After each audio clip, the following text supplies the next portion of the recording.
স্থিতি ও গতি আপেক্ষিক।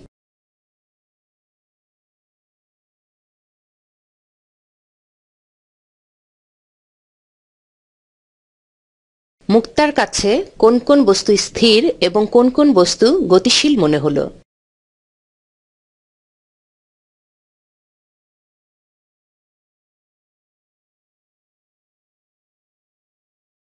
মুক্তার কাছে গাছপালাকে স্থির এবং রিকশা, রিকশাওয়ালা, মণি ও নিধিকে গতিশীল মনে হলো।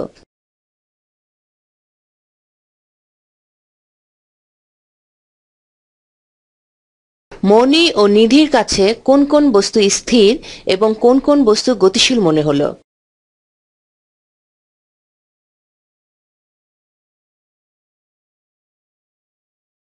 মণি ও নিধির কাছে পরস্পরকে স্থির এবং মুক্তা ও গাছপালাকে গতিশীল মনে হলো।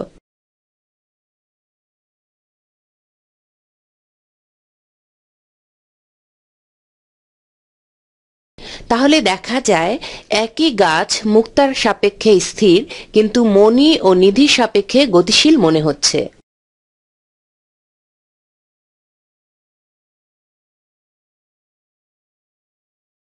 এতে আমরা কি বুঝলাম? স্থিতি বা গতি কথা দুইটি সম্পূর্ণ আপেক্ষিক এবং তা নির্ভর করে পর্যবেক্ষকের উপর।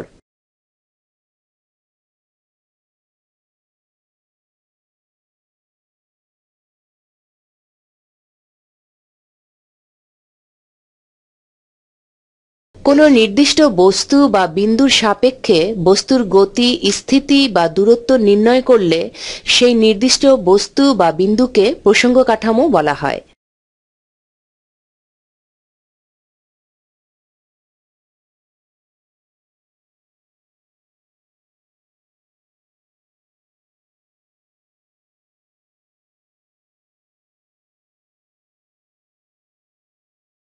আমরা দেখতে পেলাম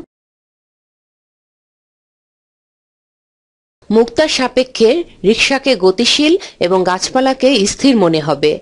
এখানে মুক্তা হলো প্রসঙ্গ কাঠামো।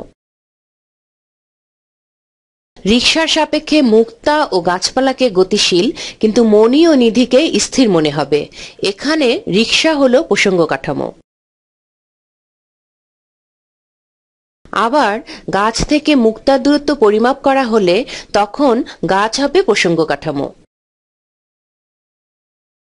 এই মহাবিশ্বে সম্পূর্ণ স্থির বা পরমভাবে স্থির কোনো প্রসঙ্গ কাঠামো পাওয়া সম্ভব নয়। তাই এই মহাবিশ্বের কোনো বস্তুই পরম স্থিতি বা পরম গতিতে থাকতে পারে না।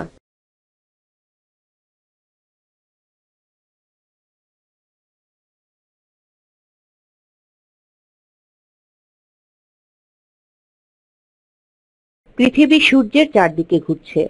পৃথিবীর সাথে পৃথিবীর উপরের গাছপালা, মানুষজন, ঘরবাড়িও ঘুরছে।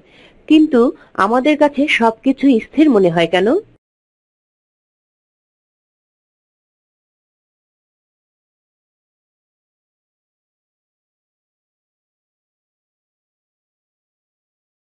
পৃথিবী ও পৃথিবীর উপরের বস্তুসমূহের গতি একই। দুটোর গতি একই হওয়ার জন্যে একটির তুলনায় অন্যটিকে স্থির মনে হয়।